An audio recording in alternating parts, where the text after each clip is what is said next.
Ամանորի առավոտյան մի շքեղ առանձնատուն թաքցնում էր մի դատարկություն, որի մասին ոչ ոք չէր էլ կարող պատկերացնել։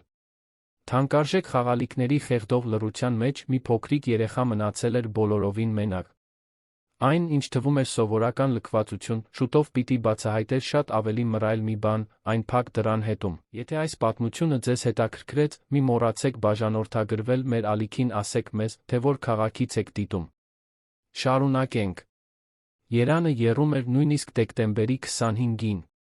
Կենտրոնի փողոցները, քաղաքի հեղինակավոր թաղամասերից մեկը, ցուցադրում էին համաչափ թարթող լույսերով զարդարված տներ, կարմրափայտի դռներից կախված անթերի ծաղկեպսակներ, լայն պատուհաններից երացող տոնածառներ։ Սա այն տեսարանն էր, որը ոսկեգույն թղթի մեջ փաթեթավորված երջանկություն էր խոստանում, այն ամսագրային ամանորը, որի մասին բոլորը երազում են, բայց քչերն են իսկապես ապրում։ Սակայն կա մի ճշմարտություն, որը ծառաշատ փողոցներն ու բարձր պարիսպները շատ լավ են թաքցնում։ Յուրաքանչյուր անթերի ճակատի հետում մի պատմություն է ապրում, որի մասին ոչ ոք չի էլ կռահում։ Մանուկյանների առանձնատունը թաղամասի ամենահեղինակավորն էր։ 3 հարկ ժամանակակից ճարտարապետությամբ, հայելային ապակիներ, ներկառուցված լուսավորությամբ այգի մի մուտք, որն ավելի շատ հինգաստղանի հյուրանոցի նախասրահ էր հիշեցնում։ Այնտեղ ամեն ինչ հաջողություն, իշխանություն ու վերահսկողություն էր շնչում։ Դավիթ Մանուկյանը 42 տարեկան էր, ուներ մի համբավ, որը նախորդում էր ցանկացած ներկայացման։ Լինելով երկրի խոշորագույն շինարարական ընկերություններից մեկի սեփականատերը, նա այն մարդն էր, որը ռեկորդային ժամկետներում ամբողջական շենքեր էր կառուցում, միլիոնավոր դրամների պայմանագրեր էր կնքում այնպիսի բնականությամբ, ասես սուրճ է պատվիրում, լքված հողատարածքները վերածում էր շքեղ համալիրների։ Գործարար ամսագրերում նրան հեռատես էին անվանում։ Բարեգործական ընթրիքներին բարերար։ Իրական կյանքում նա մի մարդ էր, որն ավելի շատ ժամանակ էր անցկացնում ժողովների մեջ, քան տանը։ Եվ այդ ամանորի առավոտյան նա հենց այնտեղ էր, որտեղ միշտ եղել է, հեռու։ Նրա դուստրը, Հելենը, ընդամենը 2 տարեկան էր։ Բաց շագանակագույն, փափուկ խոպոպներով մազեր, մեծ ու հետաքրքրասեր աչքեր, վարդագույն այտեր մի ժպիտ, որը կհալեցներ ցանկացած ոչ այնքան զբաղված սիրտ։ Նա վաղ էր արթնացել, ինչպես բոլոր երեխաները ամանորի օրը, բայց ոչ ոք նրան չէր սպասում ջերմ գրկախառնությամբ կամ երգեցիկ բարի լույսով։ Դայակը, Անի Մկրտչյանը, խոհանոցում էր, հեռախոսը ձեռքին, զսպված կատաղությամբ հաղորդագրություններ հավաքելով, որից մատները դողում էին։ Նա 20 տարեկան էր, նիհար մարմնով, անփույթ հավաքած մազերով, աչքերի տակից շրջանակներով, որոնք մատնում էին անքուն գիշերները։ Նա վատ կին չէր։ Պարզապես չափազանց հոգնած մի կին էր, շարունակելու ձացնել, թե ամեն ինչ կարգին է։ Անին Շենգավիթից էր ամեն օր 2 տրանսպորտ էր փոխում, այդ տուն հասնելու համար։ Արթնանում էր առավոտյան ժամը 5-ին, վերադառնում երեկոյան 9-ին, իսկ հանգստյան օրերին, երբ պետք է հանգստանար, դեռ պետք է հոգ տաներ սեփական մոր մասին, որը տառապում էր բարձր ճնշումից շաքարախտից։ Նրա ընկերը Արմանը անընդհատ ուշադրություն էր պահանջում, ասելով, որ նա ավելի շատ ուրիշների երեխայի դայակն է, քան իր ընկերուհին։ Իսկ մայրը, տիկին Մարինեն, միշտ դեղերի, բժշկի այցելությունների, վարձի գումարի կարիք ուներ։ Անին թվում էր, թե իրեն միաժամանակ մի քանի կողմից են քաշում, դրանցից ոչ մեկն իրենը չէր։ Այդ ամանորին նա հանգստյան օր էր խնդրել։ 2 շաբաթ առաջ էր զգուշացրել։ Ասել էր, որ դա կարող է, որ դա տարվա միակ օրն է, երբ ամբողջ ընտանիքը հավաքվում է արաբգիրում ապրող մորաքրոջ տանը, որ մայրը հույսը դրել է իր վրա։ Բայց Դավիթը, այն քաղաքավարի ու հաստատակամ ձով, որը տարաձայնության տեղիք չէր տալիս, ասել էր, որ դա անհնար է։ Վերջին պահին պարտավորություն էր առաջացել, ռազմավարական հանդիպում օտարերկրյա ներդրողների հետ, որը հնարավոր չէր հետաձգել, Հելենը չէր կարող մենակ մնալ։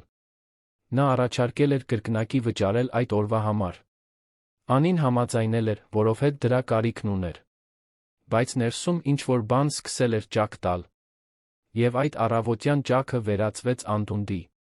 Արմանը մի շարք ագրեսիվ հաղորդագրություններ էր ուղարկել, ասելով, որ նա միշտ ընտրում է իր տնօրենին, որ հոգնել է երկրորդ պլանում լինելուց, որ եթե նա չգա իր ընտանիքի խնջույքին, ամեն ինչ վերջացած է։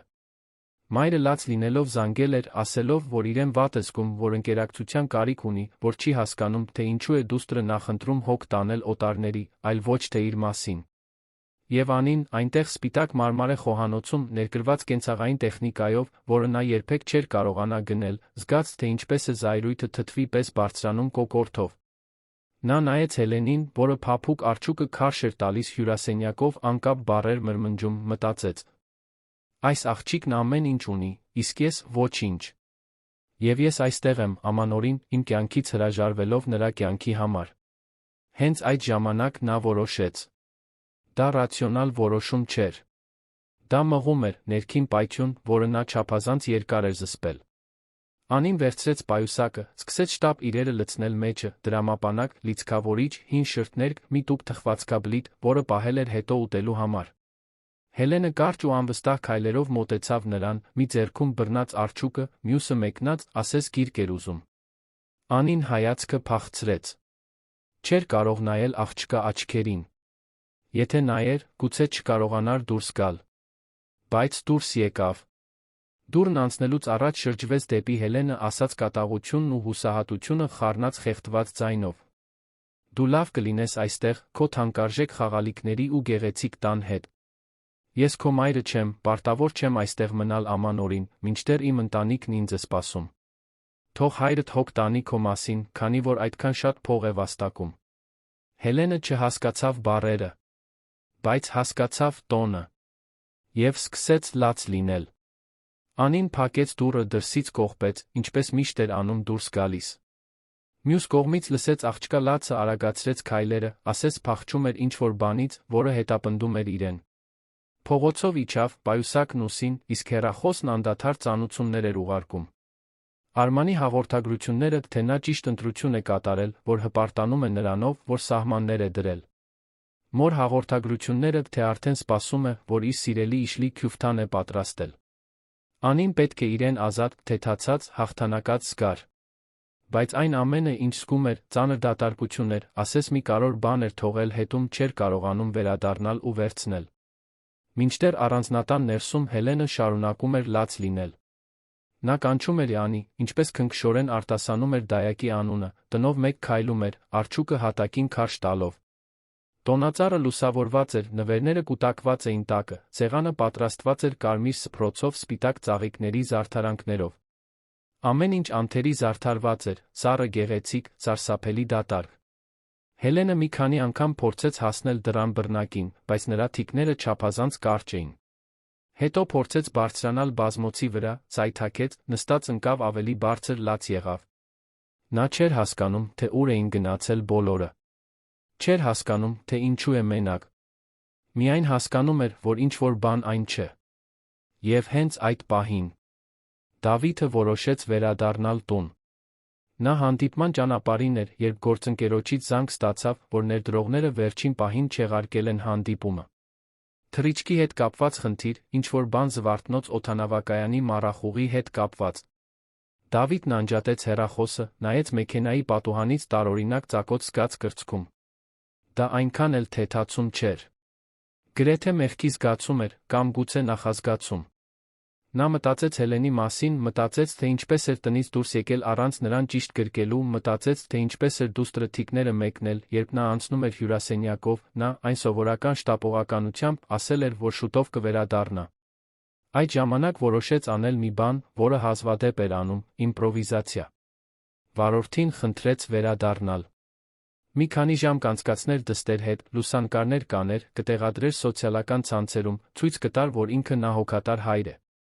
Գուցե նույնիսկ նրան տաներ հյուսիսային պողոտայի տոնական լույսերը տեսնելու։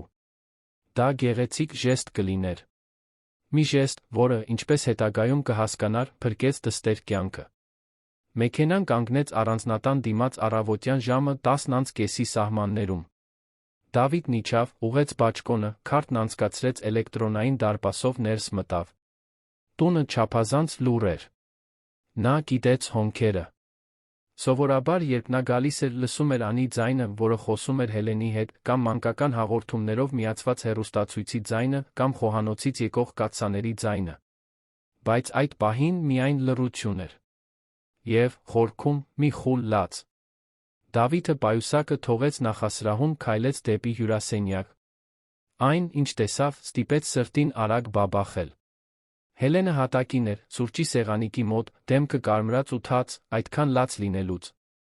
Նրա շուրջը իրեր էին, որոնք երբեք չպետք է լինեին երեխայի հասանելիության սահմաններում, շրջված բյուրեղապակյա ծաղկաման, մարտկոցների կափարիչը բացված հեռակառավարման վահանակ, ապակե բաժակ, որը, բարեբախտաբար, չէր կոտրվել։ Աղջիկը գլուխը շրջեց, լսելով հոր քայլերը, նրա հայացքը մաքուր հուսահատության ու թեթացման խառնուրդ էր։ Նա ճչաց պապա ճվճվան ձայնով սողալով հասավ նրա ոտքերին, երկու ձեռքով կառչելով տաբատից, ասես վախենում էր, որ նա նորից կգնա։ Դավիթն արագ կռացավ, դստերը գրկեց սեղմեց կրծքին։ Զգաց նրա սրտի արագ բաբախյունը, ընդհատվող հեկեկոցները, այդքան լաց լինելուց տաքացած մարմինը։ Նա շուրջը նայեց, փնտրելով Անիին, բղավեց նրա անունը։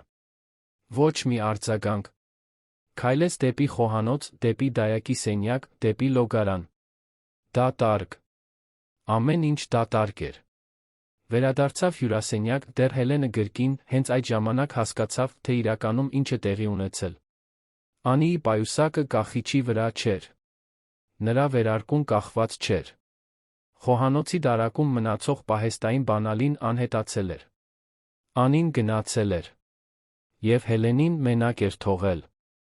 Դավիթը զգաց մի բան, որը տարիներ շարունակ չէր զգացել՝ վախ։ Ոչ թե գործարք կորցնելու կամ դատական հայցի առջ կանգնելու հաշվարկված վախը։ Դա պարզունակ, բնազդային վախ էր, մի հոր վախ, որը հանկարծ հասկանում է, որ կարող էր կորցնել դստերը։ Նա պատկերացրեց այն ամենը, ինչ կարող էր տեղի ունենալ։ Հելենը կարող էր ինչ-որ բան կուլ տալ, կարող էր վնասվել, կարող էր փորձել տնից դուրս գալ մոլորվել։ Եվ նա այնտեղ չէր։ Ինչպես միշտ, նա այնտեղ չէր։ Նա վերցրեց հեռախոսը, հավաքեց Անիի համարը։ Միանգամից միացավ ձայնային փոստը։ Նորից փորձեց։ Նույն բանը։ WhatsApp-ով հաղորդագրություններ ուղարկեց, մեկը մյուսի հետից, սկզբում քաղաքավարի, հետո պահանջկոտ, հետո հուսահատ։ Հաղորդագրությունները հասան, բայց չկարդացվեցին։ Դավիթը սկսեց քայլել տնով մեկ, փորձելով հասկանալ, թե ինչն էր սխալ գնացել, ինչպես էր հասել այս կետին։ Հելենը շարունակում էր կառչել նրանից, դեմքը թաքցրած հոր պարանոցին, նրա յուրաքանչյուր հեկեկոցը դանակի հարվածի պես էր խղճին։ Հենց այդ ժամանակ հեռախոսը թրթռաց։ Հաղորդագրություն Անիից։ Դավիթն այնքան շտապ բացեց, որ քիչ մնաց սարքը գցեր։ Բայց այն, ինչ կարդաց, ստիպեց արյունը սառչել երակներում։ Պարոն Մանուկյան, ես այլս չեմ դիմանում։ Ես զգուշացրել էի, որ հանգստյան օր է պետք, դուք չցանկացաք լսել։ Ես էլ ընտանիք ունեմ, ես էլ կյանք ունեմ։ Հելենն իմ պատասխանատվությունը չէ, ձերն է։ Եվ եթե ուզում եք ինչ-որ բան անել իմ դեմ, իմացեք, որ ես ապացույցներ ունեմ։ Ապացույցներ այն ամենի մասին, ինչ կատարվում է այս տանը։ Այնպես որ ավելի լավ է մոռանալ այդ մասին։ Դավիթը 3 անգամ կարդաց հաղորդագրությունը, փորձելով ըմբռնել։ Ապացույցներ։ Ինչի՞։ Ապացույցներ։ Նա երբեք ոչ մի սխալ բան չէր արել։ Միշտ ժամանակին էր վճարել, միշտ հարգանքով էր վերաբերվել Անիին, միշտ պարգավճարներ, հանգստյան օրեր էր առաջարկել, նույնիսկ օգնել էր մոր դեղերի գումարով։ Ինչի՞։ Մասին էր նա խոսում։ Եվ ինչու էր այդքան վստահ իր վրա։ Ո՞վ էր այդ գաղափարները դրել նրա գլխում։ Նա նայեց Հելենին, որը վերջապես դադարել էր լաց լինել, այժմ կպել էր նրան վախեցած կոալայի պես։ Նայեց տանը, այդ ամբողջ անթերի զարդարանքով, որը հանկարծ կեղծ, սառը թվաց, մի դատարկությունը թաքցնելու համար ստեղծված տեսարան։ Նայեց հեռախոսին, այն սպառնալից հաղորդագրությանը, որն իմաստ չուներ։ Եվ տարիների մեջ առաջին անգամ Դավիթ Մանուկյանը չգիտեր, ինչ անել։ Նա քայլեց դեպի աշխատասենյակ, դեռ դուստրը գրկին, բացեց նոութբուքը։ Մուտք գործեց տան անվտանգության տեսախցիկների համակարգ։ Տեսախցիկներ կային մուտքի մոտ, հյուրասենյակում, խոհանոցում, այգում։ Նա երբեք նախկինում չէր զբաղվել ձայնագրությունները ստուգելով։ Ինչի՞։ Համար։ Ամեն ինչ միշտ անթերի էր աշխատում։ Բայց հիմա, երբ այդ հաղորդագրությունը արձագանքում էր մտքում, նա պետք է հասկանար, թե ինչ է կատարվում։ Նա ձայնագրությունները հետ տարավ մինչ այդ առավոտ։ Տեսավ Անին խոհանոցում, նյարդային, հեռախոսը ձեռքին։ Տեսավ Հելենին, որը մոտենում էր նրան։ Տեսավ այն պահը, երբ Անին վերցրեց պայուսակը, նայեց աղջկան դուրս եկավ։ Եվ հետո, մի քանի րոպե անց, տեսավ մի բան, որը չէր սպասում։ Երկրորդ մարդ։ Մի արագ ստվեր, որն անցավ կողային այգով, մեկը, որը չպետք է այնտեղ լիներ։ Դավիթը մեծացրեց պատկերը, փորձեց ավելի լավ տեսնել, բայց պատկերի որակը բավարար չէր։ Ո՞վ էր այդ մարդը։ Ինչ էր անում այնտեղ։ Եվ, ամենակարևորը, Անին գիտեր, որ տանը ինչ-որ մեկը կա, երբ դուրս եկավ։ Դավիթի սիրտը նորից արագ բաբախեց։ Բայց հիմա դա միայն վախ չէր։ Դա զայրույթ էր, անվստահություն պողպատի պես սառը վճռականություն։ Նա այդպես չէր թողնելու։ Նա պարզելու էր, թե ինչ է կատարվում։ Ով է ներգրավված։ Եվ ինչու։ Որովհետև եթե մի բան կար, որ Դավիթը գիտեր անել, դա հետաքննելն էր, կտորները միացնելը, օղակը սեղմելը։ Այդպես էր նա վարում գործերը։ Եվ հիմա, այդպես էր պաշտպանելու դստերը։ Նա վերցրեց հեռախոսը, զանգահարեց Նունեին, տնտեսուհուն, որը 5 տարի աշխատում էր տանը։ Նունեն գնացել էր Աբովյան, ընտանիքին այցելելու, բայց միշտ եղել էր ամենավստահելի մարդը, ում նա ճանաչում էր։ Նա պատասխանեց երկրորդ զանգին, Դավիթը զուսպ ձայնով բացատրեց իրավիճակը, բաց թողնելով միայն տեսախցիկների ստվերի մասին հատվածը։ Նունեն մի քանի վայրկյան լուռ մնաց, իսկ հետո ասաց մի բան, որը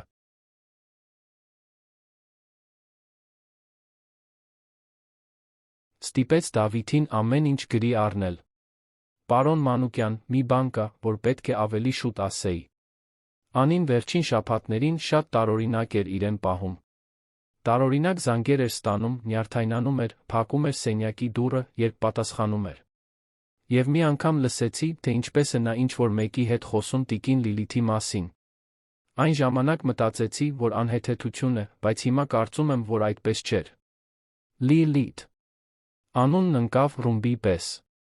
Լիլիթ Ավետիսյանը Դավիթի անձնական օգնականն էր, այն կինը, որը լուծում էր նրա բոլոր խնդիրները, որը կազմակերպում էր օրակարգը, զդում զանգերը, կնքում պայմանագրեր։ Նա արդյունավետ էր, զուսպ, անփոխարինելի։ Բայց նա այն մարդն էր, որը մեծ շեշտադրմամբ պնդել էր, որ նա չեղարկի այդ օրվա հանդիպումը, նույնիսկ իմանալով, որ ամանոր է։ Նա ասել էր, որ ներդրողները սպասում են, որ դա եզակի հնարավորություն է, որ հնարավոր չէ հետաձգել։ Եվ հիմա Դավիթը հասկացավ։ Նա գիտեր, որ հանդիպումը չեղարկվելու է։ Նա գիտեր իրենից առաջ։ Դավիթը շնորհակալություն հայտնեց Նունեին, անջատեց հեռախոսը։ Նստեց աշխատասենյակի աթոռին, Հելենը քնած գրկին, նայեց նոթբուքի էկրանին, որտեղ սառեցված պատկերը ցույց էր տալիս այն ստվերն այգում։ Նա դեռ չգիտեր, թե ով է դա։ Չգիտեր, թե ինչ է ծրագրվում։ Բայց գիտեր, որ այդ ամանորին ինչ-որ շատ ավելի մեծ բան էր վտանգված, քան նա պատկերացնում էր։ Եվ որ իր բացակայությունը մի դուռ էր բացել, որը երբեք չպետք է բացվեր։ Հելենը շարժվեց քնի մեջ, խորը հոգոց հանեց ձեռքը, սեղմեց հոր կրծքին։ Դավիթը համբուրեց նրա ճակատը, լուռ խոստում տվեց։ Նա պարզելու է ճշմարտությունը։ Անկախ նրանից, թե ինչ կարժենա։ Անկախ նրանից, թե ով է ներգրավված։ Որովհետև կյանքում առաջին անգամ Դավիթը հասկացավ, որ կան բաներ, որոնք փողով չես գնի։ Եվ իսկական պաշտպանությունը դրանցից մեկն է։ Դավիթն այդ ամանորի գիշերը չքնեց։ Հելենը վերջապես քնեց ժամը 11-ի սահմաններում, հոգնած այդքան լաց լինելուց, բայց նա արթուն մնաց, նստած դստեր օրորոցի կողքի բազկաթոռին, պարզապես հետելով նրան։ Հետում էր նրա շնչառությանը, կրծքավանդակի բարձրանալուն ու իջնելուն այնպիսի հանգիստ ռիթմով, որը հակասում էր իր ներսում տեղի ունեցող փոթորկին։ Ամեն անգամ, երբ փակում էր աչքերը, տեսնում էր այդ առավոտվա տեսարանը, աղջիկը մենակ, վտանգավոր իրերը ցրված, այն ստվերը տեսախցիկներում։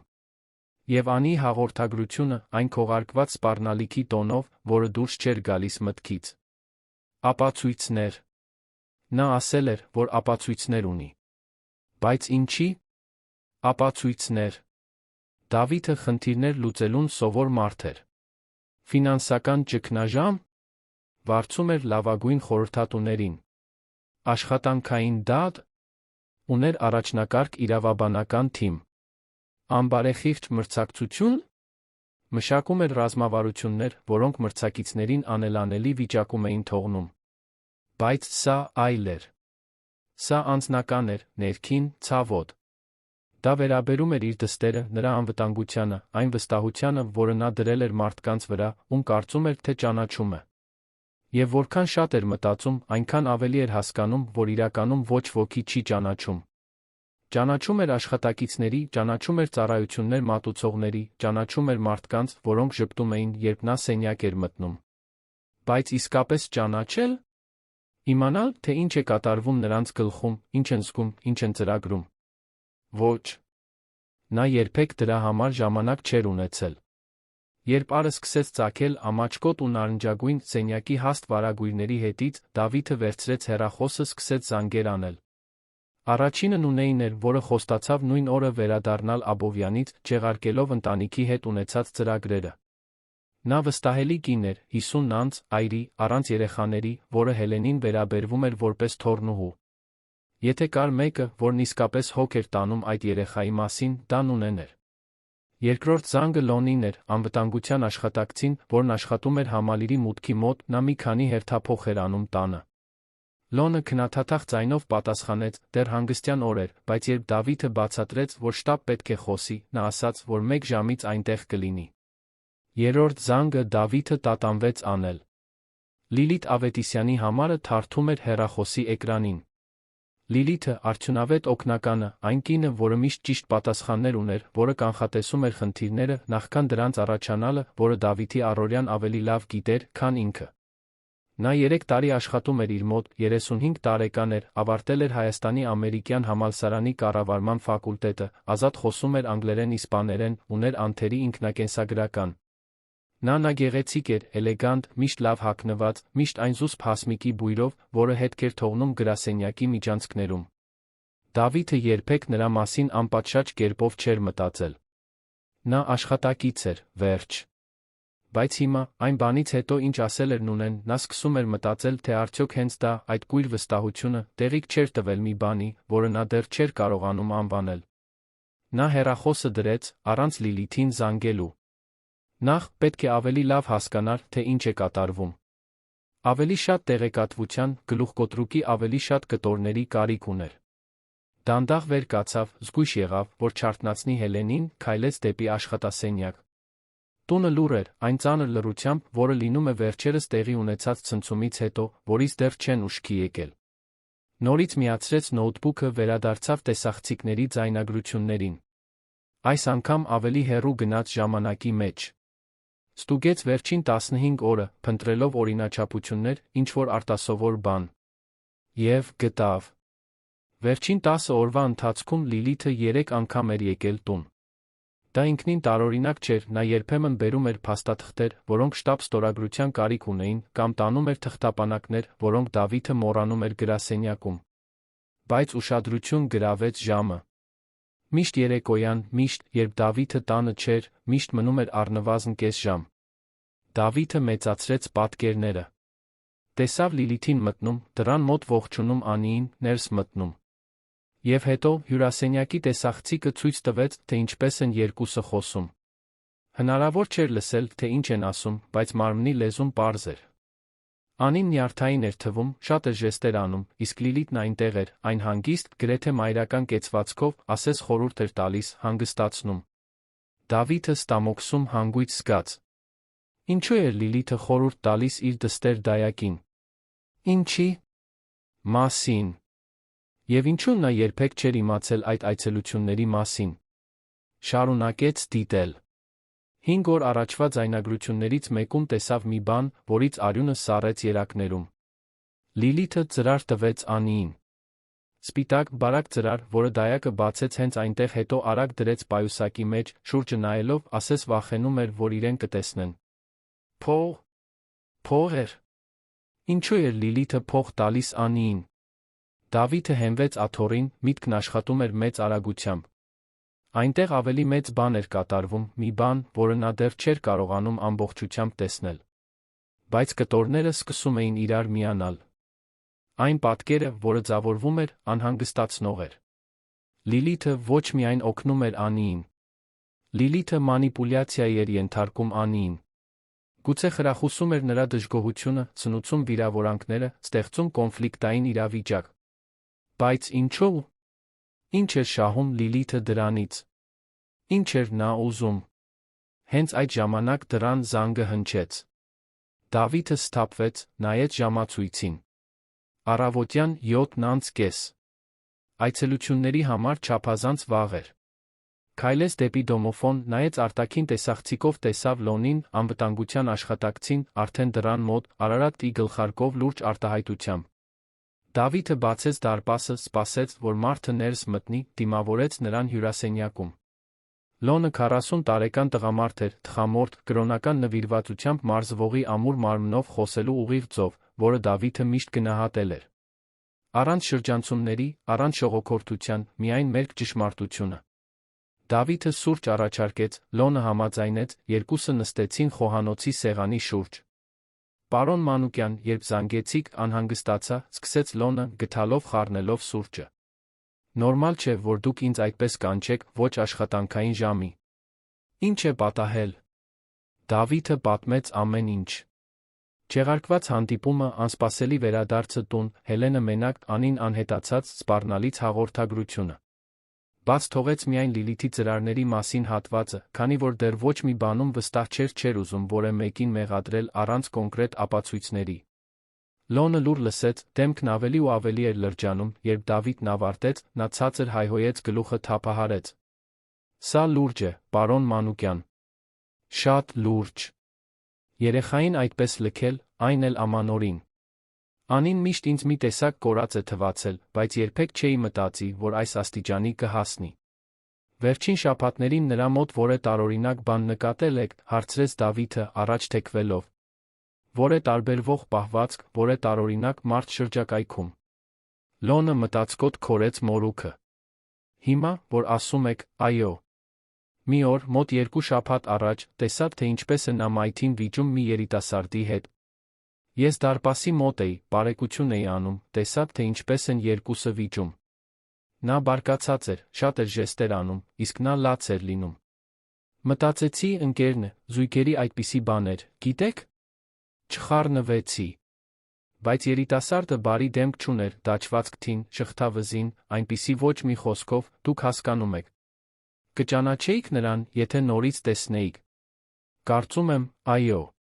Նա բարձրահասակ էր, նիհար, կողքերից սափրված մազերով։ Նախաբազկին առյուծի դաջվածք ուներ, այն շատ աչքի ընկնողներից։ Դավիթը մտովի նշեց. Եվս մեկ կտոր։ Գուցե դա այն ընկերն էր, որի մասին Անին պատահական խոսակցություններում նշել էր, Արմանը։ Գուցե նա ճնշում էր գործադրում նրա վրա, ստեղծում սթրեսային միջավայր, որը նպաստել էր այդ պոռթկմանը։ Կամ գուցե դա այլ բան էր։ Գուցե դա ավելի մեծ ծրագրի մաս էր։ Լոն, պետք է որ ինձ համար մի բան անես, ասաց Դավիթը, ձայնը ցածր, բայց հաստատակամ։ Պետք է, որ հետաքննես այդ երիտասարդին։ Զգուշորեն։ Պարզիր, ով է, որտեղ է ապրում, ինչով է զբաղվում։ Եվ նա պետք է, որ հետես ցանկացած տարօրինակ մարդու, որը կհայտնվի այստեղ կամ համալիրում։ Ինչ որ բան է կատարվում, ես պետք է պարզեմ, ինչ։ Լոնը գլխով արեց։ Հանգիստ եղեք, պարոն Մանուկյան։ Կտեսնեմ, ինչ կարող եմ անել։ Իսկ Անիի հարցով։ Ոստիկանությունում հայտարարություն տալու։ Էկ։ Դավիթը տատանվեց։ Նրա մի մասը ուզում էր, այո, գնալ ոստիկանություն պատմել ամեն ինչ, ստիպել Անիին վճարել իր արածի համար։ Բայց մյուս մասը, ռազմավարական մասը, որը ղեկավարում էր գործերը, գիտեր, որ շտապ գործելը կարող է վախեցնել նրանց, ովքեր կանգնած են դրա հետում, ստիպել, որ հետքերն անհետանան։ Եթե դավադրություն կար, նա պետք է թույլ տար դավադիրներին հավատալ, որ նրանք անվտանգ են, որ ինքը ոչինչ չի կասկածում։ Միայն այդպես կկարողանար պարզել ամբողջ ճշմարտությունը։ Դեռ ոչ, պատասխանեց նա։ Նախ, ուզում եմ հասկանալ, թե ինչ է կատարվում։ Հետո կձեռնարկեմ համապատասխան միջոցներ։ Լոնը քիչ անց գնաց, խոստանալով մինչ օրվա վերջ տեղեկություններով վերադառնալ։ Դավիթը բարձրացավ ստուգելու Հելենին, որը դեռ խորը քնած էր, տեսավ Նունեին գալիս։ Նա ամբողջ գիշեր մեքենա էր վարել Աբովյանից Երան, աչքերի տակ շրջանակներ ուներ ճմրթված հագուստ, բայց տուն մտավ այն մայրական էներգիայով, որը միայն նա ուներ։ Գրկեց Դավիթին, ասաց, որ ամեն ինչ լավ կլինի, որ ինքը կխնամի Հելենին, ինչպես միշտ է խնամել, որ նա կարող է իր վրա հույս դնել ամեն հարցում։ Նունե, դուք ասացիք, որ լսել եք Անին խոսելիս Լիլիթի մասին, սկսեց Դավիթը, տնտեսուհուն մի բաժակ ջուր տալով։ Կարող եք հիշել, թե կոնկրետ ինչ ասաց նա։ Նունեն նստեց խոհանոցի աթոռին, հանեց կոշիկը հոգոց հանեց։ Մոտ 4 օր առաջ էր, պարոն Մանուկյան։ Ես հյուրասենյակում հատակն էի մաքրում, իսկ Անին իր սենյակում էր, դուռը կիսաբաց։ Նա հեռախոսով էր խոսում, ես լսեցի, թե ինչպես է ասում։ Լիլիթն ասաց, որ ես իրավունքներ ունեմ, որ պարտավոր չեմ ամեն ինչ ընդունել, որ կարող եմ ավելին պահանջել։ Այն ժամանակ ինձ տարօրինակ թվաց, որովհետև Լիլիթը տան ներքին գործերի հետ կապ չունի, բայց մտածեցի, որ գուցե նրանք ինչ-որ տեղ ծանոթացել են, ընկերուհիներ են։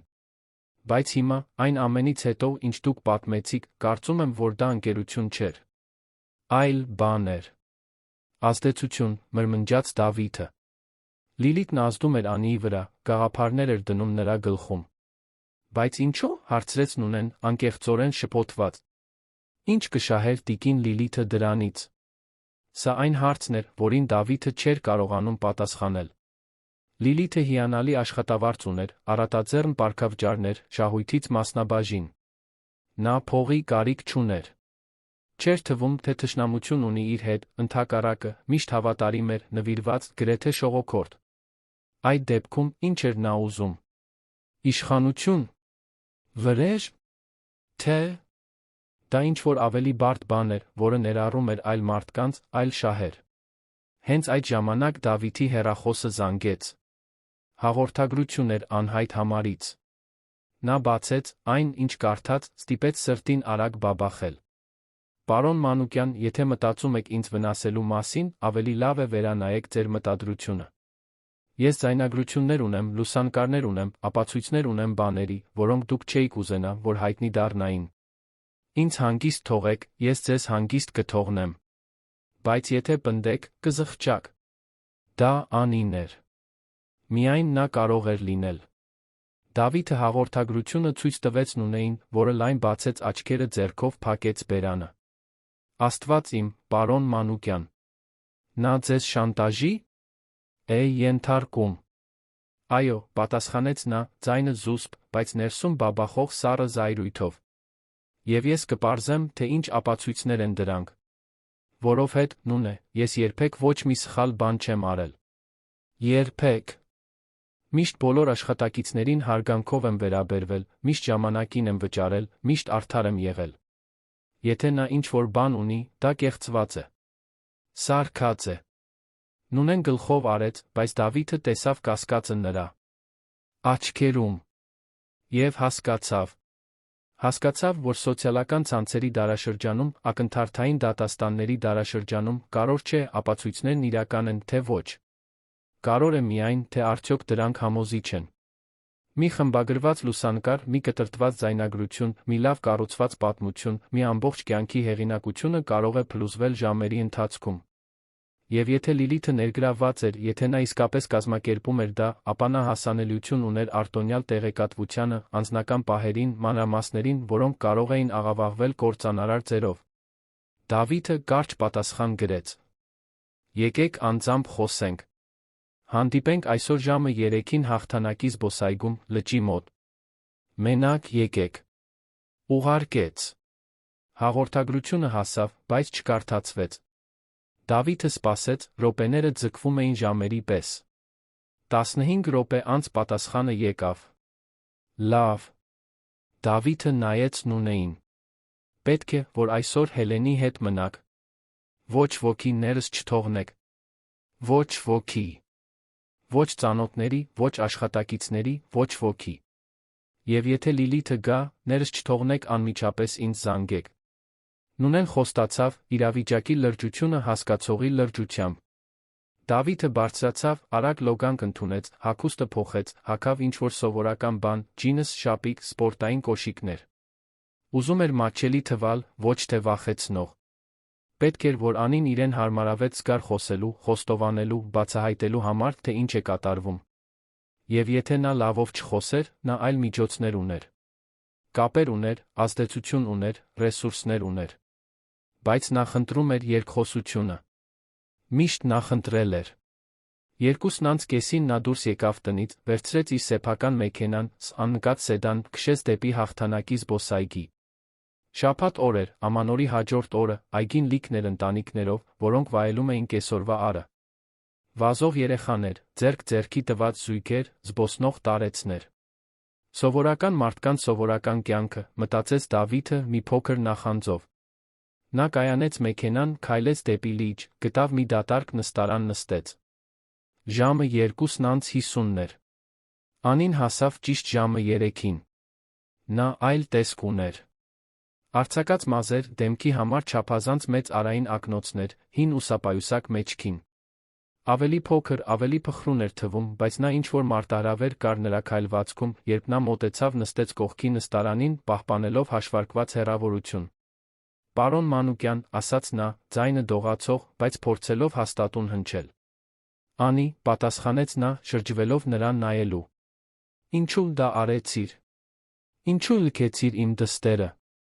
Նա հանեց ակնոցները, Դավիթը տեսավ, որ նրա աչքերն ուռած էին, կարմիր։ Շատ էր լաց եղել։ «Ես այլս չէի դիմանում, պարոն Մանուկյան։ Ես զգուշացրել էի, որ հանգստյան օր է պետք, դուք չցանկացաք լսել։ Ես ընտանիք ունեմ, կյանք ունեմ, խնդիրներ ունեմ։ Իսկ դուք միայն ձեր դստեր մասին եք մտածում, երբեք իմ մասին չեք մտածել։ Քեզ վճարում էին նրան խնամելու համար, Անի։ Դա քո աշխատանքն էր։ Եվ ես խնամել եմ», պայթեց նա, ձայնը բարձրանալով։ Մի քանի մարդ շրջվեց նայելու, նա նորից իջեցրեց տոնը։ «Ես 2 տարի խնամել եմ։ Խնամել եմ, ասես իմը լիներ։ Բայց ոչ ոք իմ մասին հոգ չի տարել։ Ոչ ոք չի հարցրել, լավ եմ, օգնության կարիք ունեմ, խնդիրներ ունեմ։ Եվ երբ ես մի պարզ բան խնդրեցի, ամանոր իմ ընտանիքի հետ, դուք ասացիք ոչ»։ Դավիթը խորը շունչ քաշեց։ Նրա մի մասը գիտեր, որ նա ճիշտ է։ Նա եսասեր էր եղել, իր կարիքները նրանից վեր էր դասել։ Բայց դա չէր արդարացնում լքելը։ Դու կարող էիր նախապես զգուշացնել, Անի։ Կարող էիր խոսել, բացատրել։ Բայց դու պարզապես գնացիր, 2 տարեկան երեխային մենակ թողնելով տանը։ Պատկերացնում ես, ինչ կարող էր պատահել։ Արցունքները սկսեցին հոսել նրա դեմքով։ Գիտեմ, զղջում եմ։ Բայց այն պահին ես միայն ուզում էի գնալ։ Ես հոգնած էի, վրդովված, ինչ-որ մեկն ասաց, որ ես ճիշտ եմ, որ ավելին եմ արժանի, որ դուք ոչինչ չեք անի, եթե ես գնամ։ Ասացին, որ ես ուժ ունեմ, որ ապացույցներ ունեմ։ Ո՞վ է դա ասել, հարցրեց Դավիթը, առաջ թեքվելով։ Ո՞վ է այդ գաղափարները դրել քո գլխում։ Անին տատանվեց։ Նայեց կողքերը, ասես վախենում էր, որ իրեն կլսեն։ Հետո նորից նայեց Դավիթին, նրա հայացքում վախ կար, բայց նա ինչ-որ թեթացման նման բան, ասես վերջապես կարող էր սիրտը բացել։ Եթե դուք լինեիք Անի տեղում, կպատմեիք ճշմարտությունը, թե կլռեիք, ձեզ պաշտպանելու համար։ Գրեք մեզ մեկնաբանություններում։ Դա տիկին Լիլիթն էր, շշնջաց նա։ Նա մի քանի անգամ եկավ ինձ այցելության, միշտ, երբ դուք տանը չէիք։ Ասում էր, որ ինձ շահագործում են, որ ես ավելի լավ աշխատանքային իրավունքների եմ արժանի, որ դուք միայն ձեր գործերի մասին եք մտածում, մոռանում եք մարդկանց։ Նա ինձ փող տվեց, ասաց, որ դա նրա համար է, որ կարողանամ ինձ պահել, եթե որոշեմ թողնել աշխատանքը։ Եվ սովորեցրեց ինձ ձայնագրել խոսակցություններ, լուսանկարել բաներ, որոնք կարող են սխալ մեկնաբանվել։ Նա ասաց, որ եթե դուք փորձեք ինձ վնասել, ես կունենամ ինձ պաշտպանելու միջոց։ Դավիթը զգաց, թե ինչպես է աշխարհը պտտվում իր շուրջը։ Լիլիթ։ Իր վստահելի օգնականը, այն կինը, որին կարծում էր, թե ճանաչում է, կանգնած էր ամեն ինչի հետում։ Բայց ինչու՞։ Ինչ էր նա շահում դրանից։ Անի, դու գիտես, ինչու է Լիլիթը դա արել։ Նա քեզ բացատրել է։ Նա որե պատճառ ուներ։ Անին գլուխը թափահարեց։ Չգիտեմ։ Նա միայն ասում էր, որ օգնում է ինձ, որովհետև հոգ է տանում։ Բայց երբեմն ինձ թվում էր, որ նա այլ բան է ուզում։ Օրինակ, նա հարցեր էր տալիս ձեր մասին, ձեր առօրյայի մասին, թե ով է այցելում տուն, փաստաթղթերի մասին։ Ես պատասխանում էի, որովհետև կարծում էի, որ նա ընկերուհի է, որ վստահում է ինձ։ Բայց հիմա տեսնում եմ, որ գուցե նա պարզապես օգտագործում էր ինձ։ Դավիթը փակեց աչքերը։ Ամեն ինչ իրար էր միանում։ Լիլիթը չէր ուզում կործանել Անիին։ Ուզում էր կործանել իրեն։ Եվ օգտագործում էր Անիին որպես գործիք, որպես զոհաբերվող խաղաքար մի շատ ավելի մեծ խաղում։ Բայց ո՞րն էր վերջնական նպատակը։ Շանտաժի ենթարկել իրեն։ Ընկերությունը գրավել։ Պետք է որ այդպիսի մի բան լիներ, ինչ-որ բան կապված իշխանության, փողի, վերահսկողության հետ։ Եվ եթե դա էր, ապա Լիլիթը մենակ չէր գործում։ Պետք է որ ավելի շատ մարդիկ ներգրավված լինեին, մարդիկ համընկնող շահերով, մարդիկ, որոնք կշահեին իր անկումից։ Նա բացեց աչքերը, նայեց Անիին։ Դու ունես այդ ձայնագրությունները, այդ լուսանկարները։ Նա գլխով արեց, հեռախոսը հանելով ուսապայուսակից։ Ունեմ։ Ամեն ինչ այստեղ է։ Ցույց տուր։ Անին հեռախոսում մի թղթապանակ բացեց, Դավիթը տեսավ տասնյակ ֆայլեր։ Ձայնագրություններ, լուսանկարներ, տեսանյութեր։ Նա վերցրեց սարքը, սկսեց վերանայել։ Դրանք առօրյա կյանքի սովորական տեսարաններ էին, բայց խմբագրված, կտրտված այնպես, որ կասկածելի թվային։ Դավիթը խոսում է Հելենի հետ գրկին, հեռախոսով զբաղվելիս, կտրված այնպես, որ թվա, թե նա անտեսում է դստերը։ Դավիթը վիճում է հեռախոսով, կտրված այնպես, որ թվա, թե նա տան անդամներից մեկի հետ է վիճում։ Խոսակցությունների կիսատ ձայնագրություններ, որոնք հանում են համատեքստը, ստեղծում կեղծ պատմություններ։ Դա կատարյալ թակարդ էր։ Եվ եթե դա հրապարակվեր, նույնիսկ կեղծ լինելով, կործանարար կլիներ։ Անի, ինձ պետք է այս հեռախոսը, ասաց Դավիթը, ձայնը հանգիստ, բայց հեղինակավոր։ Ինձ պետք են այս ապացույցները, ինձ պաշտպանելու համար։ Եվ դու պետք է ինձ օգնես։ Որովհետև եթե Լիլիթը քեզ օգտագործում է, նա քեզ դուրս կշպրտի, հենց որ այլս պետք չլինես։ Դու կլինես ամեն ինչի մեղավորը, մինչդեռ նա անվնաս դուրս կգա։ Անին նայեց նրան, աչքերը դեռ թաց, Դավիթը տեսավ անվճռականությունն այնտեղ։ Նա վախենում էր։ Վախենում էր Լիլիթից, վախենում էր հետանքներից, վախենում էր ամեն ինչ կորցնելուց։ Բայց նա մեղքի զգացում ուներ։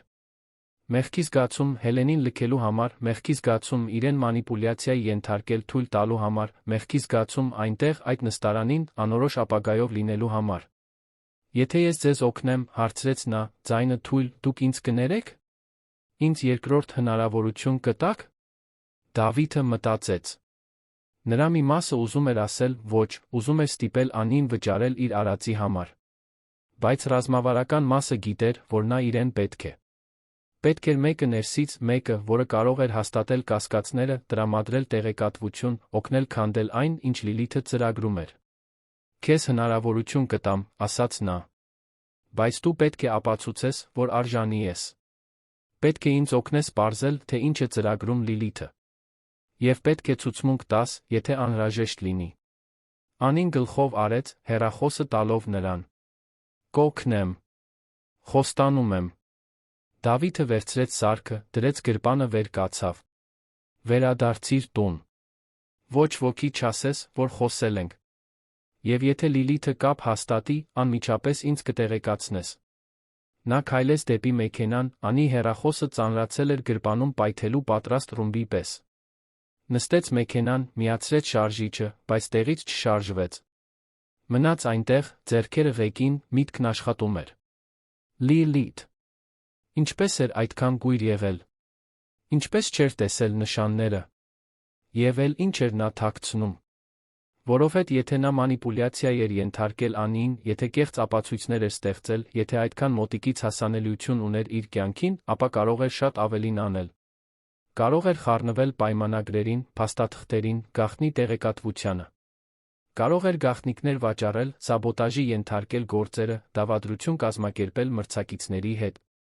Դավիթը վերցրեց իր հեռախոսը, զանգահարեց ընկերության իրավաբանին, պարոն Բագրատյանին, 60 տարեկան, փորձառու բնույթով կասկածամիտ մի տղամարդու։ Ընդհանուր գծերով բացատրեց իրավիճակը, առանց մանրամասների մեջ մտնելու, խնդրեց ամբողջական հետաքննություն անցկացնել Լիլիթ Ավետիսյանի վերաբերյալ։ Մասնագիտական, ֆինանսական, քրեական պատմություն, ամեն ինչ։ Պարոն Բագրատյանը լուր լսեց, խոստացավ արդյունքներ 48 ժամվա ընթացքում։ Երբ Դավիթը վերջապես վերադարձավ տուն, արդեն գիշեր էր։ Նունեն խոհանոցում էր, ընթրիք էր պատրաստում, իսկ Հելենը խաղում էր հյուրասենյակում, ժպտալով հորը տեսնելիս։ Դավիթը դստերը գրկեց, ամուր սեղմեց, օրերի մեջ առաջին անգամ հույսի նման մի բան զգաց։ Նա պարզելու էր ճշմարտությունը։ Պաշտպանելու էր դստերը։ Եվ արդարություն էր հաստատելու։ անկախ նրանից, թե ինչ կարժենա։ Այն 48 ժամը, որը խոստացել էր պարոն Բագրատյանը, կարծես մի հավերժություն տեց։ Դավիթը փորձում էր պահպանել սովորական առօրյան, գնալ գրասենյակ, լուծել ընթացիկ հարցեր, պատասխանել զանգերին, բայց նրա միտքն այլ տեղ էր։ Անի հեռախոսի մեջ էր, որը նա թաքցրել էր տանֆում։ Տեսախցիկների ձայնագրությունների մեջ էր, որոնք նա ամեն գիշեր վերանայում էր, երբ Հելենը քնում էր։ Լիլիթի մեջ էր, որը շարունակում էր աշխատել իր կողքին, ասես ոչինչ տեղի չէր ունեցել, այն մասնագիտական ժպիտով այն զայրացնող արդյունավետությամբ։ Երկուշաբթի առավոտյան, ամանորից 2 օր անց, Լիլիթը մտավ Դավիթի սենյակ, փաստաթղթերի թղթապանակով անթերի պատրաստված սուրճով, ինչպես միշտ էր անում։ Նա հագել էր բաց մոխրագույն կոստյում, մազերը հավաքել էր անթերի կոկոնի մեջ, զուսպ դիմահարդարում, հասմիկի բույր։ Իրավասության, հավատարմության, այն մարդու կերպարը, ում կարելի էր փակ աչքերով վստահել։ Դավիթն ընդունեց սուրճը, շնորհակալություն հայտնեց, հետեց, թե ինչպես է նա բացատրում օրվա պարտավորությունները, նշանակված հանդիպումները, այն զանգերը, որոնք պետք է պատասխանվեին։ Նա գլխով արեց, տեղին հարցեր տվեց, պահպանեց դիմակը։ Բայց ներսում ուսումնասիրում էր նրա յուրաքանչյուր ժեստը, յուրաքանչյուր բառը, յուրաքանչյուր դադարը։ Փնտրում էր նյարդայնության, մեղքի զգացման, ցանկացած բանի նշաններ, որոնք կհաստատեին այն, ինչ ասել էր Անին։ Եվ ոչինչ չգտավ։ Լիլիթը հանգիստ էր, զուսպ, անթերի։ Կամ անմեղ էր, կամ բացառիկ դերասանուհի։ Դավիթը խաղադրույք էր կատարում երկրորդ տարբերակի վրա։ Երբ նա դուրս եկավ սենյակից, նա վերցրեց հեռախոսը, հաղորդագրություն ուղարկեց Լոնին, անվտանգության աշխատակցին։ Անի ընկերոջ մասին որե նորություն կա։ Պատասխանն արագ եկավ։ Այո։ Նրա անունը Արման Հենրիկի Սիլվա է, 23 տարեկան, աշխատում է որպես առաքիչ։ Նախկինում դատվածություն ունի հասարակական վայրում ծեծկրտուքի անօրինական նյութեր պահելու համար, բայց ոչ մի լուրջ բան։ Ապրում է Գուայանասեսում մոր հետ։ Հետում եմ, բայց մինչ այժմ ոչ մի աննորմալ բան։ Դավիթը շնորհակալություն հայտնեց, հեռախոսը դրեց։ Արմանը կարծես թե պարզապես խնդրահարույց անցյալով մի երիտասարդ էր, գուցե ճնշում էր գործադրում Անիի վրա, բայց հավանաբար ուղղակիորեն ներգրավված չէր դավադրության մեջ։ Եթե միայն նրան էլ չէին օգտագործում։ Եթե միայն Լիլիթը չէր հասել նրան փող առաջարկել, խոստումներ, ինչ-որ բան, որը կստիպեր նրան համագործակցել։ Դավիթը մտովի նշեց. Պետք է հետաքննել նա Լիլիթի Արմանի միջ կապը։ Եթե այդպիսին գոյություն ուներ։ Սեղանի հեռախոսը զանգեց։ Քարտուղարուհին էր, տեղեկացնելով, որ պարոն Բագրատյանը ընդունարանում է։ Դավիթը խնդրեց, որ նրան անմիջապես վեր ուղեկցեն։ Սպասելու ընթացքում նա մի քանի թուղթ դասավորեց սեղանին, ավելի շատ նյարդերը հանգստացնելու համար, քան անհրաժեշտությունից ելնելով։ Իրավաբանը րոպեներ անց մտավ, հաստ թղթապանակը թիտակ, լուրջ մի փոքր հոգնած արտահայտությամբ։ Դավիթ, ողջունեց նա, ամուր սեղմելով գործարարի ձեռքը։ Բերել եմ այն, ինչ խնդրել էիր։ Եվ պետք է ասեմ, ինձ բոլորովին դուր չեկավ այն, ինչ գտա։ Նրանք նստեցին, պարոն Բագրատյանը բացեց թղթապանակը սեղանի վրա։ Ներսում փաստաթղթեր, էկրանի տպագրություններ, զեկույցներ կային։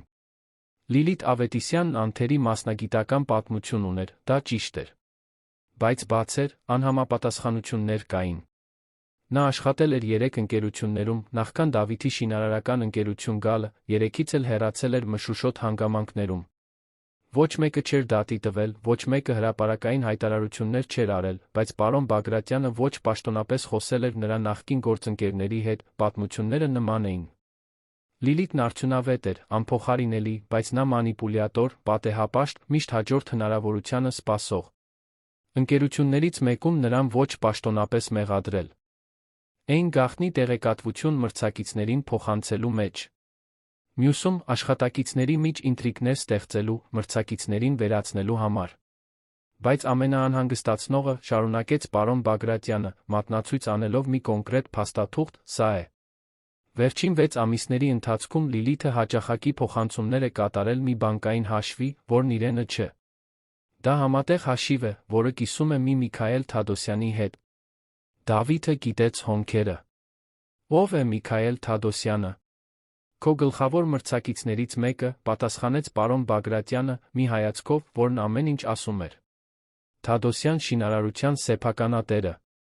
Այն նույն մեկը, որը փորձում է շահել մրցույթներ, որոնք միշտ քոնն են եղել, որն ավելի ցածր գներ է առաջարկում, որը ինչ-որ կերպ միշտ կարծես թե ճշգրիտ գիտի, թե դու որքան ես գանձելու, նախքան հայտարարելը։ Հաջորդած լռությունը ծանր էր։ Դավիթը զգաց, թե ինչպես է արյունը սառչում երակներում։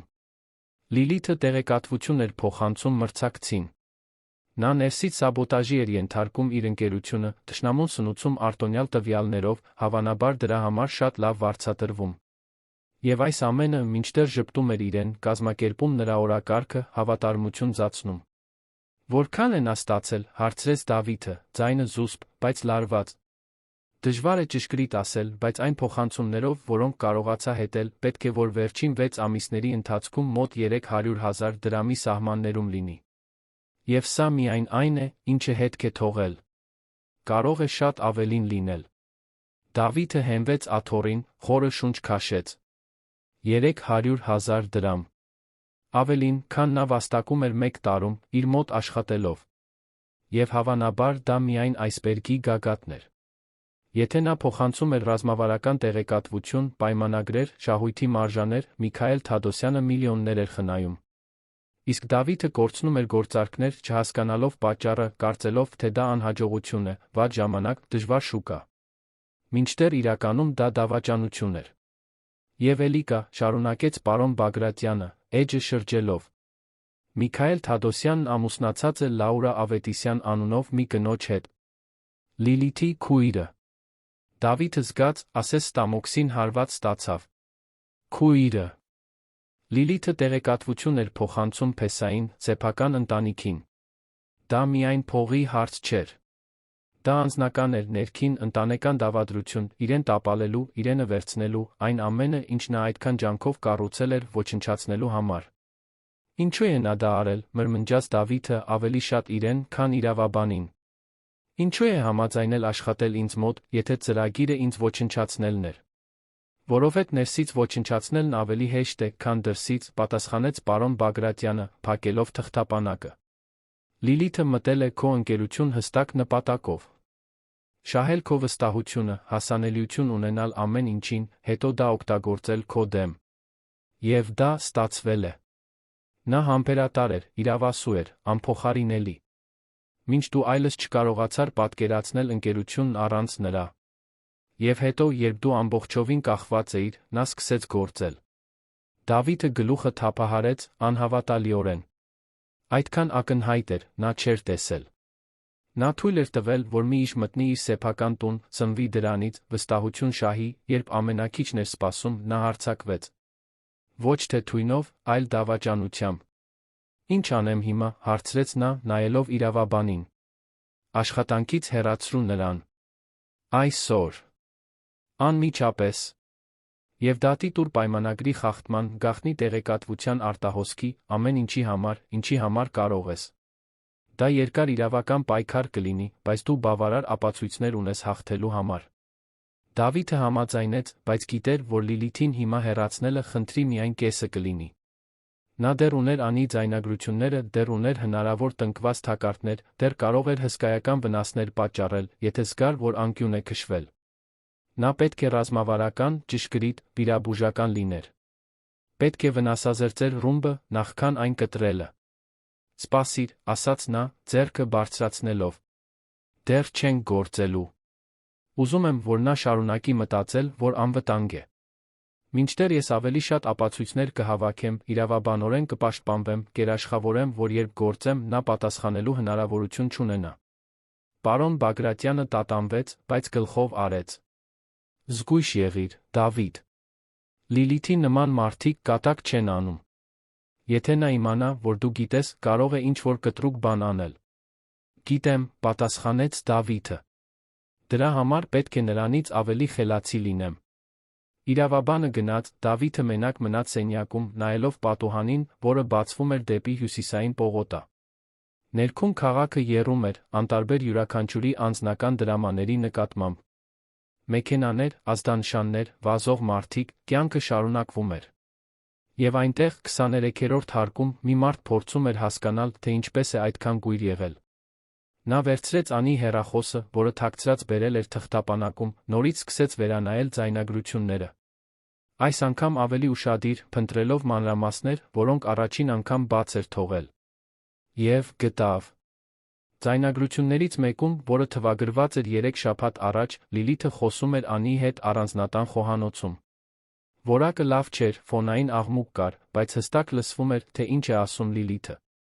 Անի, դու պետք է հասկանաս, որ նա քո մասին չի մտածում։ Նա միայն իր դստեր, իր կայսրության, իր կերպարի մասին է մտածում։ Դու պարզապես մեկ այլ դեն նետվող կտոր ես։ Եվ երբ նա հոգնի, քեզ կփոխարինի առանց 2 անգամ մտածելու։ Բայց դու ուժ ունես։ Դու բաներ գիտես։ Դու բաներ ես տեսնում։ Եվ դա կարող է օգտագործվել քո օգտին։ Բայց ես չեմ ուզում որևէ մեկին վնասել, պատասխանում էր Անիի ձայնը նյարդային։ Ես միայն ուզում եմ, որ ինձ հարգանքով վերաբերվեն։ Եվ այդպես էլ կլինի, երաշխավորում էր Լիլիթը, այն փափուկ համոզիչ ձայնով։ Բայց միայն եթե դու ունենաս մի բան, որը քեզ կպաշտպանի։ Դրա համար եմ քեզ օգնում։ Ամեն ինչ ձայնագրիր, Անի։ Լուսանկարներ արա, ապացույցներ պահիր։ Որովհետև եթե մի օր նա ուզենա քեզ աշխատանքից հեռացնել, ինչ-որ բանում մեղադրել, վնասել, դու կունենաս քեզ պաշտպանելու միջոց։ Դավիթը դադարեցրեց ձայնագրությունը։ Լիլիթը ոչ միայն մանիպուլյացիայի էր ենթարկում Անիին։ Նա անվտանգության ցանց էր ստեղծում, կեղծ ապացույցներ էր ստեղծում, պատմություններ էր կառուցում, որոնք կարող էին օգտագործվել բազմաթիվ ձևով։ Դա միայն Դավիթին ոչնչացնելու մասին չէր։ Դա վերահսկողություն, իշխանություն, ցանկացած հնարավորության համար զինամթերք ունենալու մասին էր։ Եվ դա սարսափելի էր, որովհետև նշանակում էր, որ նա ամեն ինչի մասին մտածում էր, սցենարներ էր կանխատեսում, ծրագրերի մեջ ծրագրեր ուներ։ Հեռախոսը նորից զանգեց։ Լոնն էր։ Դավիթը պատասխանեց. Պարոն Մանուկյան, նորություն կա։ Եվ դա կարևոր է։ Ասա։ Հետում էի Արմանին, Անիի ընկերոջը, նկատեցի, որ նա այսօր առավոտյան հանդիպել է մի կնոջ հետ։ Նկարագրությունը համապատասխանում է տիկին Լիլիթի նկարագրությանը։ Նրանք խոսել են Շենգավիթի մի սրճարանում, մնացել են այնտեղ կես ժամ, հետո նա ծրար է տվել նրան։ Կարողացել եմ լուսանկարներ անել, հիմա ուղարկում եմ։ Դավիթը բացեց հեռախոսում ստացված պատկերները։ Դա Լիլիթն էր, անկասկած։ Նստած անկյունային սեղանի մոտ, խոսում էր Արմանի հետ, որը նյարդային շուրջն էր նայում։ Եվ վերջում ծրարը ձեռքից ձեռք անցնելիս։ Ավելի շատ փող։ Ավելի շատ մանիպուլյացիա։ Լիլիթը վճարում էր Արմանին, որպեսզի նա ճնշում գործադրի Անիի վրա, որպեսզի ստեղծի այն սթրեսային միջավայրը, որը հանգեցրեց նրա պոռթկմանը ամանորին։ Ամեն ինչ ծրագրված էր, մանրակրկիտ իրականացված։ Լոն, դու հանճար ես, ասաց Դավիթը, ձայնը լի երախտագիտությամբ։ Շարունակիր հետել։ Եվ եթե նա էլի մեկի հետ հանդիպի, ես ուզում եմ իմանալ։ Նա անջատեց հեռախոսը, մնաց նայելով լուսանկարներին։ Լիլիթը ոչ միայն դավաճան էր։ Նա ռազմավար էր, պրոֆեսիոնալ մակարդակի մանիպուլյատոր։ Նա հայտնաբերել էր Դավիթի թույլ կողմը, որը նրա բացակայությունն էր տանը, երրորդ անձանցից կախվածությունը, Հելենին խնամելու համար, հարձակվել էր հենց այնտեղ։ Նա օգտագործել էր Անիին որպես զենք, քաոս էր ստեղծել, հիմա հավանաբար ծրագրում էր հաջորդ քայլը, որը կարող էր լինել շանտաժ, հանրային բացահայտում, ով գիտի ինչ։ Բայց Դավիթը թույլ չէր տալու։ Նա զանգահարեց Անիին։ Նա պատասխանեց երրորդ զանգին, ձայնը ցածր վախեցած։ Անի, Դավիթն է։ Պետք է, որ ինձ համար մի բան անես։ Ինչ։ Լիլիթը շուտով քեզ հետ կապ կհաստատի։ Վստահ եմ։ Եվ երբ նա դա անի, դու նորմալ կվարվես։ Կձացնես, որ նրա կողմից ես։ Եվ ամեն ինչ կձայնագրես։ Ամեն ինչ, ինչ նա կասի, ամեն ինչ, ինչ նա կխնդրի, ամեն ինչ։ Կարող ես դա անել։ Երկար դադար եղավ։ Հետո Անին պատասխանեց, մի վճռականությամբ, որը Դավիթը չէր սպասում։ Կարող եմ։ Նա ինձ օգտագործեց, չէ՞։ Նա միայն ուզում էր ձեզ վնասել, ես հիմար էի, որ հավատացի նրան։ Հիմար չէիր, Անի։ Մանիպուլյացիայի էիր ենթարկվել։ Բայց հիմա դու կարող ես օգնել դա ուղղել։ Կարող ես օգնել պաշտպանել Հելենին, նա քեզ պաշտպանել։ Կանեմ։ Կարող եք վստահել։ Դավիթն անջատեց հեռախոսը, օրերի մեջ առաջին անգամ զգալով, որ իրական հնարավորություն ունի հաղթելու այս պատերազմում։ Նա ապացույցներ ուներ, դաշնակիցներ ուներ, ծրագիր ուներ։ Հիմա միայն ժամանակի, համբերության ռազմավարության հարց էր։ Հենց այն, ինչ նա ամենալավն էր անում։ Այդ գիշեր, տանը, երբ Հելենը քնեց, Դավիթը նստեց Նունեի հետ հյուրասենյակում պատմեց ամեն ինչ։ Տնտեսուհին լուր լսեց, դեմքը զարմանքից փոխվեց վրդովմունքի, հետո տխրության։ Երբ նա ավարտեց, նա գլուխը թափահարեց, անհավատալիորեն։ Պարոն Մանուկյան, ես երբեք չէի պատկերացնի, որ տիկին Լիլիթը ընդունակ է դրան։ Նա միշտ այնքան ճիշտ է թվացել։ Այո, մրմնջաց Դավիթը, նայելով վիսկիի բաժակին, որը լցրել էր, բայց չէր խմել։ Երբեմն ամենավտանգավոր մարդիկ նրանք են, ովքեր ամենավստահելին են թվում։ Նունեն վեր կացավ, մոտեցավ նրան, ձեռքը դրեց նրա ուսին մայրական ժեստով։ Դուք կհաղթահարեք սա։ Կպաշտպանեք Հելենին։ Եվ արդարություն կհաստատեք։ Ես հավատում եմ ձեզ։ Դավիթը նայեց նրան, այն պարզ ազնիվ կնոջը, որն իր ճկույթում ավելի շատ ազնվություն ուներ, քան Լիլիթն իր ամբողջ մարմնում, ժպտաց։ Շնորհակալ եմ, Նունե։ Ամեն ինչի համար։ Այստեղ լինելու, իմ դստերը խնամելու, իրական լինելու համար։ Միշտ, պարոն Մանուկյան։ Միշտ։ Հաջորդ օրերին կտորները շարունակեցին իրար միանալ։ Անին զանգահարեց, տեղեկացնելով, որ Լիլիթը կապ է հաստատել, հանդիպում նշանակելով հաջորդ քայլերը քննարկելու համար։ Դավիթը հրահանգեց նրան գնալ, ամեն ինչ ձայնագրել, անել հենց այն, ինչ Լիլիթը կխնդրի, բայց միշտ իրեն տեղյակ պահելով։ Լոնը շարունակեց հետել Արմանին, պարզեց, որ երիտասարդը շաբաթական 1000 դրամ էր ստանում Լիլիթից, միշտ կանխիկ, շագանակագույն ծրարներով։ Պարոն Բագրատյանը փաստաթղթեր ձեռք բերեց, որոնք ապացուցում էին, որ Միքայել Թադոսյանը վերջին 6 ամիսների ընթացքում 5 մրցույթ է շահել, օգտագործելով տեղեկատվություն, որը միայն Դավիթը պետք է ունենար։ Եվ ամենակարևորը, գրասենյակում Լիլիթի նոութբուքի ֆայլերում թաքցրած գտան մի փաստաթուղթ, որը գործնականում Դավիթ Մանուկյանին ոչնչացնելու ձեռնարկ էր։ Քայլ առ քայլ, մանրամասն, մանրակրկիտ։ Սկսած նրա վստահությունը շահելուց, անցնելով գործերը սաբոտաժի ենթարկելով, մինչ դստեր նկատմամբ անփութության հետ կապված անձնական սկանդալներ ստեղծելը։ Դավիթը կարդաց այդ փաստաթուղթը սարսափի հիացմունքի խառնուրդով։ Լիլիթը ամեն ինչ ծրագրել էր։ Յուրաքանչյուր մանրուք, յուրաքանչյուր քայլ։ Եվ եթե նա այդ օրը տուն չվերադառնար, եթե Հելենին մենակ չգտներ, եթե չկասկածեր, գուցե նրա ծրագիրը կատարելապես աշխատեր։ Նա կկորցներ դստեր խնամակալությունը, կկորցներ պայմանագրեր, կկորցներ հեղինակությունը։ Իսկ Լիլիթն ու Միքայելը կմնային ամեն ինչով։ Բայց նա բացահայտել էր։ Եվ հիմա գործելու էր։ Այդ շաբաթվա ուրբաթ օրը, ամանորից 1 շաբաթ անց, Դավիթը արտահերթ ժողով հրավիրեց ընկերությունում։ Ներկա էին գործընկերները, տնօրենները, իրավաբանական բաժինը, Լիլիթը։ Նա մտավ ժողովների սենյակ, միշտվա վստահ ժպիտով, կարծելով, թե դա պարզապես հերթական սովորական ժողովն է։ Նստեց իր սովորական աթոռին, Դավիթի կողքին, բացեց նոութբուքը, պատրաստեց գրիչը։ Պատրաստ նշումներ անելու, լուծելու, անելու այն, ինչ միշտ արել էր։ Դավիթը սկսեց ժողովը, շնորհակալություն հայտնելով բոլորի ներկայության համար, ասելով, որ կարևոր հարցեր ունի քննարկելու։ Հետո, ուղիղ նայեց Լիլիթին, ասաց, հանգիստ, բայց հեղինակությամբ լի ձայնով. Լիլիթ, ես քեզ մի քանի հարց ունեմ։ Եվ առաջարկում եմ, որ անկեղծ պատասխանես։ Նրա ժպիտը տատանվեց։ Իհարկե, պարոն Մանուկյան։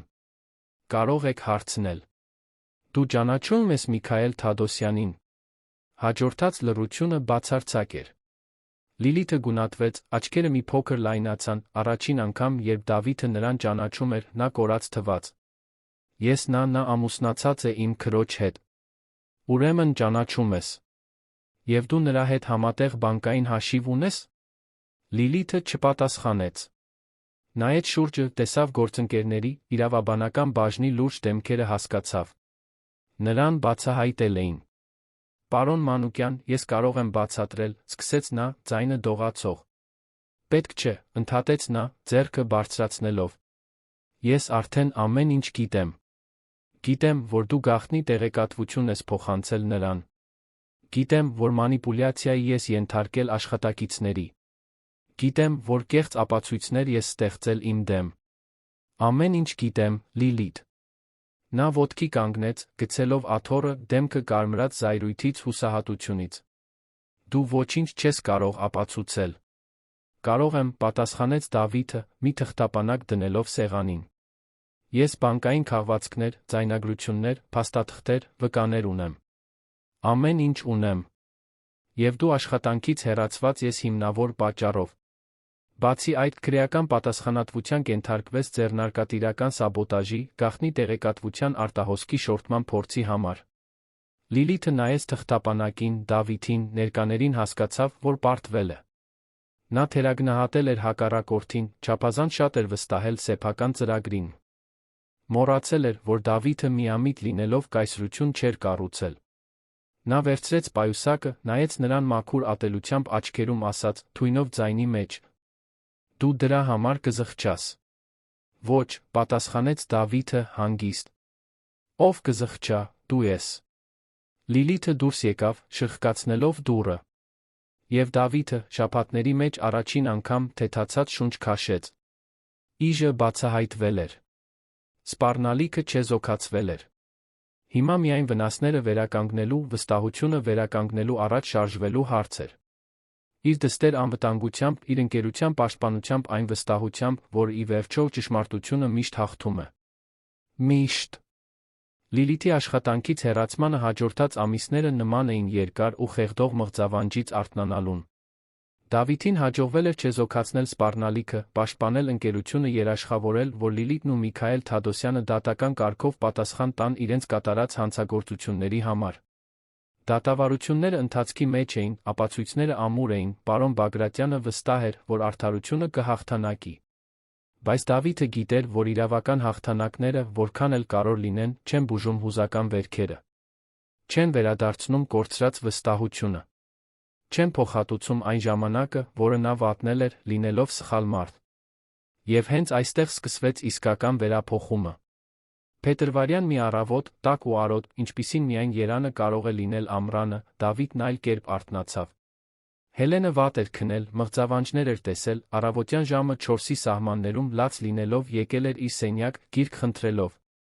Դավիթը նրան վերցրեց, տարավ իր մահճակալ մնաց այնտեղ, գրկած դստերը, զգալով նրա սրտի բաբախյունը իր կրծքին, լսելով, թե ինչպես է նրա շնչառությունը կամաց-կամաց հանգստանում։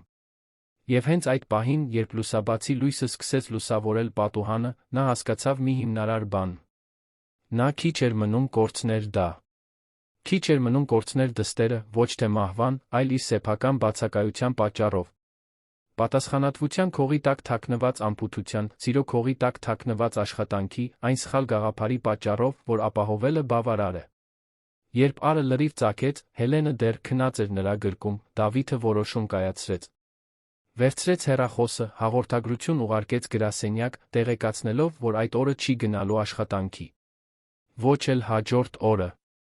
Ոչ էլ, իրականում, հաջորդ շաբաթ։ Արձակուրդ էր վերցնելու։ Իսկական արձակուրդ, ոչ թե այնպիսին, որտեղ հեռախոսը զանգում է ամեն 5 րոպեն մեկ, նոթբուքը միշտ միացված է։ Արձակուրդ, որտեղ նա կլիներ պարզապես հայր, պարզապես ներկա, պարզապես մարդ։ Գրասենյակում արձագանքը զարմանքի էր։ Դավիթ Մանուկյանն արձակուրդ է վերցնում։ Այն մարդը, որն ամուսնացած էր աշխատանքի հետ։ Բայց նա բացատրություններ չտվեց։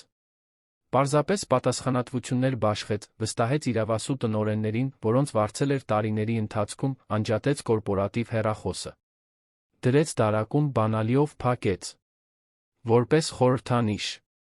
Հին Դավիթը մնում էր այնտեղ, փակված։ Նորը սկսվում էր։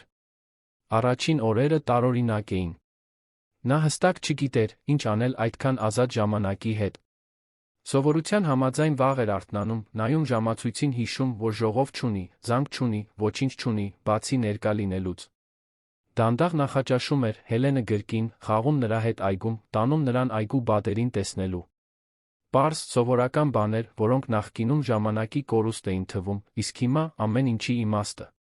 Նունեն հետում էր այդ վերափոխմանը զուսպ գոհունակ ժպիտով։ Նա ոչինչ չասաց, բայց Դավիթը գիտեր, որ նա հավանություն է տալիս։ Գիտեր, որ սա այն է, ինչ նա միշտ ուզում էր տեսնել։ Իսկական հայր, ոչ թե բացակա ապահովող։ Եվ կամաց-կամաց Հելենը նույնպես սկսեց փոխվել։ Ավելի քիչ լացկան դարձավ, ավելի ժպտերես, ավելի վստահ։ Սկսեց ավելի հաճախ պապա կանչել, փնտրել նրան, երբ արթնանում էր, վազել նրան գրկելու, երբ նա տուն էր մտնում։ Եվ այդ գրկախառնություններից յուրաքանչյուրը նման էր մի աղյուսի, որը վերականգնում էր ինչ-որ կոտրված բան։ Բայց Դավիթը գիտեր, որ պատմության մեջ դեռ մի կտոր պակասում է։ Մի կտոր, որը նա պետք է ուղղեր, նույնիսկ եթե դա ցավոտ լիներ։ Անին։ Նա խոստացել էր նրան հնարավորություն տալ, խոստացել էր, որ եթե նա օգնի, ինքը կների։ Եվ նա օգնել էր։ Ձայնագրել էր Լիլիթի հետ խոսակցությունները, տրամադրել էր վճռորոշ ապացույցներ, վկայել էր այն ամենը, ինչ անհրաժեշտ էր։ Բայց դրանից հետո Դավիթն այլս կապ չէր հաստատել։ Թողել էր նրան անորոշության մեջ, չիմանալով, ներված է, աշխատանք ունի, ապագա ունի։ Եվ դա արդար չէր։ Երեքշաբթի կեսօրին Դավիթը զանգահարեց Անիին, խնդրեց, որ նա գա տուն։ Նա կես ժամ անց հասավ, նույն նյարդային տեսքով, ձեռքերը թեթակի դողալով, հայացքը փախցնելով։ Նրանք նստեցին այգում, հետաքրքրասեր ականջներից հեռու, Դավիթն անմիջապես անցավ գործին։ Անի, ես քեզ կանչել եմ այստեղ, որովհետև պետք է քեզ մի քանի բան ասեմ։ Նախ, շնորհակալություն հայտնել։ Դու ինձ օգնեցիր պարզել ճշմարտությունը, պաշտպանել իմ դստերը, ես առանց քեզ չէի կարողանա։ Այնպես որ, շնորհակալ եմ։ Նա գլխով արեց, բայց ոչինչ չասաց։ Դեռ վախենում էր, սպասելով հաջորդ հարվածին։ Երկրորդ, շարունակեց Դավիթը, ես ուզում եմ ներողություն խնդրել։ Ես քեզ անհնարին իրավիճակի մեջ դրեցի, շահագործեցի քեզ, չնկատելով, վերաբերվեցի քեզ որպես մեքենայի, ոչ թե մարդու։ Դու ճիշտ էիր, երբ ասացիր, որ ես միայն իմ դստեր մասին էի մտածում, երբեք քո մասին։ Եվ դա սխալ էր։ Շատ սխալ։ Արցունքները սկսեցին հոսել Անիի դեմքով։ Նա սրբեց ձեռքի թիկունքով, փորձելով պահպանել ինքնատիրապետումը, բայց դժվար էր։ Դուք ինձ աշխատանքից հեռացնում եք, հարցրեց նա խեղդված ձայնով։ Ոչ, պատասխանեց Դավիթը, տեսավ թեթացումը նրա աչքերում։ Բայց նա չեմ ստիպելու քեզ վերադառնալ այստեղ աշխատելու։ Գիտեմ, որ պետք է դժվար լինի, այն ամենից հետո, ինչ տեղի ունեցավ, վերադառնալ այս տուն ծածնել, թե ամեն ինչ նորմալ է։ Այնպես որ, ես քեզ ընտրության հնարավորություն կտամ։ Եթե ուզում ես մնալ, կարող ես մնալ։ Բայց ավելի լավ պայմաններով, արդար աշխատավարձով, հարգված ժամերով, երաշխավորված հանգստյան օրերով, բոլոր այն իրավունքներով, որոնց դու միշտ արժանի ես եղել։ Եվ եթե ուզում ես գնալ, նույնպես կարող ես։ Ես քեզ 6 ամսվա աշխատավարձ կտամ որպես փոխհատուցում, հիանալի երաշխավորագիր, բոլոր այն օգնությունը, որի կարիքը կունենաս նորից սկսելու համար։ Ընտրությունը քոնն է։ Անին երկար լուռ մնաց, մտածելով։ Հետո նայեց Դավիթին մի լարվածությամբ, որը նա չէր սպասում։ Ինչու եք դուք դա անում։ Ես լքել եմ Հելենին։ Ես արժանի էի աշխատանքից հեռացվելու, դատի տրվելու, գուցե նույնիսկ բանտարկվելու։ Ինչու եք այդքան բարի։ Դավիթը ժպտաց, տխուր, բայց անկեղծ ժպիտով։ Որովհետև ես վերջին շաբաթների ընթացքում մի բան սովորեցի։ Սովորեցի, որ մարդիկ պարզապես լավ կամ վատ, ճիշտ կամ սխալ չեն։ Նրանք բարդ են, լի շերտերով, դրդապատճառներով, ցավերով։ Դու սխալվեցիր, դա ճիշտ է։ Բայց սխալվեցիր, որովհետև հուսահատված էիր, որովհետև մանիպուլյացիայի էիր ենթարկվել, որովհետև ոչ ոք քեզ չաջակցեց, երբ դու դրա կարիքն ունեիր։ Եվ ես դրա մի մասն էի։ Այնպես որ, այո, դու երկրորդ հնարավորության ես արժանի։ Ինչպես ես։ Անինս մեկ արցունք սրբեց, խորը շունչ քաշեց։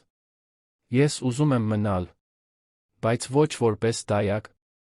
Ես այլս չեմ կարող երեխա խնամել այն բանից հետո, ինչ արեցի, կարծում եմ այլս ինքս ինձ չեմ վստահում դրա համար։ Բայց գուցե կարող եմ այլ կերպ օգնել։ Խոհանոցում, մաքրության հարցում, չգիտեմ։ Պարզապես ուզում եմ մի մասը լինել մի բանի, որն ազնիվ է, գիտեք։ Առանց խաղերի, առանց ստերի։ Դավիթը գլխով արեց։ Ես կխոսեմ Նունեի հետ։ Վստահ եմ, որ նա ուրախ կլինի քեզ թիմում ունենալ։ Եվ Անի, շնորհակալ եմ, որ վերջում ճիշտ կողմում մնացիր։ Գիտեմ, որ դժվար էր։ Նա վեր կացավ, մաքրեց այգու հողից կեղտոտված ձեռքերը, առաջին անգամ, երբ Դավիթը նրան ճանաչում էր, ժպտաց։ Անկեղծ, թեթացած, հուսադրող ժպիտով։ Շնորհակալ եմ, պարոն Մանուկյան։ Իսկապես։ Հաջորդ ամիսներին կյանքը սկսեց նոր ռիթմ գտնել։ Անին վերադարձավ տանը աշխատելու, բայց այժմ օգնելով Նունեին տնային գործերում, նրանց միջ հարաբերությունները գրեթե մոր-դստեր հարաբերությունների վերածվեցին։ Անին գրանցվեց բուժքույրական տեխնիկական դասընթացի, երազելով ունենալ մի մասնագիտություն, որն իմաստ կունենար իր համար։ Արմանը, խնդրահարույց ընկերը, հեռացվեց, երբ Անին հասկացավ, որ նա միայն շահի համար էր իր հետ։ Իսկ նրա մայրը, տիկին Մարինեն, Դավիթից ֆինանսական օգնություն ստացավ առողջական բուժումների համար, ինչը զգալիորեն թեթացրեց Անիի վրա եղած ճնշումը։ Ինչ վերաբերում է Լիլիթին Միքայելին, դատավարությունները շարունակվեցին։ Լիլիթը փորձեց բանակցել, փորձեց կաշառել, փորձեց ավելի շատ ստեր ստեղծել, բայց ապացույցներն անհերքելի էին։ Նա ի վերջո դատապարտվեց վերադարձնելու անօրինական ստացված գումարները, բացի այդ, վճարելու ծանր տուգանքներ 10 տարով արգելվեց աշխատել վստահության պաշտոններում։ Միքայելը կորցրեց մի քանի պայմանագրեր, երբ հետաքննությունը բացահայտեց, որ դրանցից շատերը ձեռք էին բերվել խարդախ ճանապարհով, նրա շինարարական ընկերությունը ճգնաժամի մեջ հայտնվեց։ Դա վրեժ չէր, արդարություն էր։ Եվ Դավիթը դրանից հաճույք չզգաց, միայն թեթացում, որ ճշմարտությունը հաղթանակել է։ Բայց ամենամեծ վերափոխումը տեղի ունեցավ Դավիթի սեփական տանը։ Նա սկսեց ավելի շուտ գալ աշխատանքից, մասնակցել Հելենի առօրյային, քնելուց առաջ պատմություններ կարդալ, ներկա լինել կարևոր պահերին։ Գրասենյակում նոր օգնական վարձեց, բայց այս անգամ շատ ավելի զգույշ, խիստ ստուգումներով միշտ պահպանելով առողջ մասնագիտական հեռավորություն։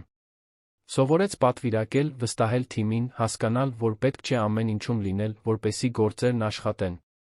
Եվ Հելենը, Հելենը ծաղկեց։ Սկսեց ավելի շատ խոսել, ամեն օր նոր բառեր սովորել, զարգացնել իր անհատականությունը։